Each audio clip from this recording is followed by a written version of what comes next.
At malapit na rin pala ang moving up.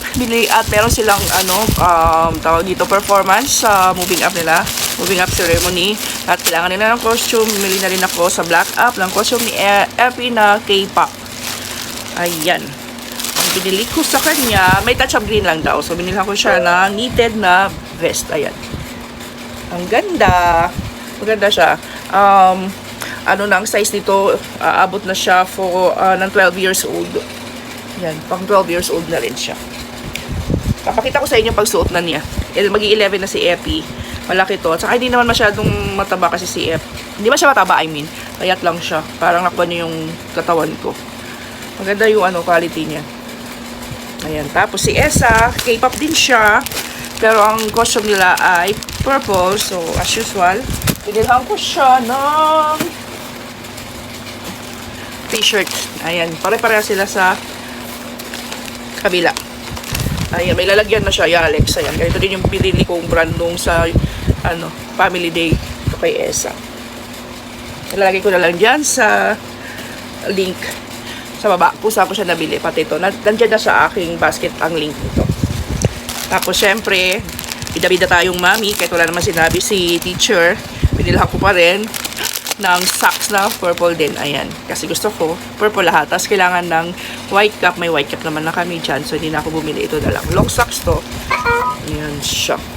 Ganda. Maganda din yung quality niya. Makapal na siya. Ayan. Nahilig din kasi sa Esa sa socks. Kaya, eksakto lang tong nabili ko sa kanya. Magagamit niya to. Dito sa bahay, nagbimedyas kasi yung batang yun pag natutulog. At may binili din ako isa pa.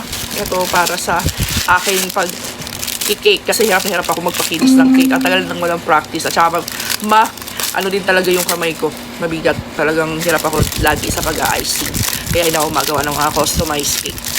Hindi ako magaling doon. Marunong lang akong gumawa at kumain. Pero pagdating sa pag-deliver, hirap na hirap talaga ako. Dinadaan na lang sa bulaklak. Ayan. Na-adjust.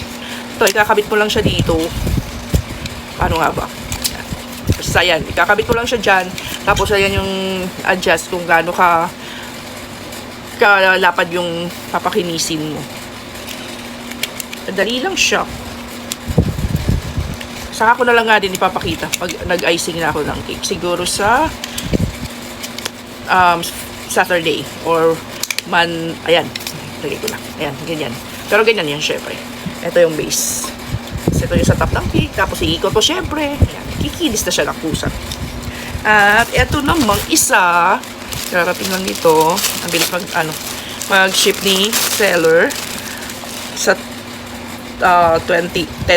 Nakalimutan ko yung shop. Nalagay ko na lang dyan sa aking yellow basket. Nakita ko to kay Miss Leticia. Ginagamit niya. At sabi ko, bibili din ako para matry dahil pag mabilisan lang pa. Hindi na tayo nakakapag-ayos sa sarili pag umaalis kasi ubus oras siya. So, nakita ko nga to kay Miss Leticia. Ayan. Kaya binila ko. Ayan, 10-20. 10-20. Eye palette. Ang shade dito ay 02 Sunset Spark. Saan natin? Tingnan natin. Na lang to eh. Nakita ko eh. Madali lang siyang gawin eh. Let's try na rin natin siya. Ayan. 02 Sunset Spark. Ewan ko, nakita nyo ba? Ayan na. Ayan na. Excited. 10-20. Maganda yung lalagyan niya. So, yan. Itsura niya. Yan. Ayan mo ba? Yan naman. Sige, ilagay natin ako. Ano pa naman ang aking mata? Malabo. Tapos tingnan natin kung gaano siya kahaba. Mura lang naman to. 130. Naka-sale. Ayan lang pala siya. Ayan. Sagad na. Ayan yung kanyang haba. Tapos, lagay na natin. Gamitin ko to sa moving up.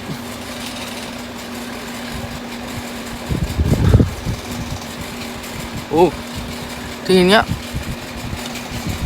Kailangan ng practice. Pero maganda siya. Pero parang may lagkit siya sa eyes. Sa lid. Sa eyelid. At ang consistency niya ay, syempre, alam niyo na, oily. Pero mukhang okay naman.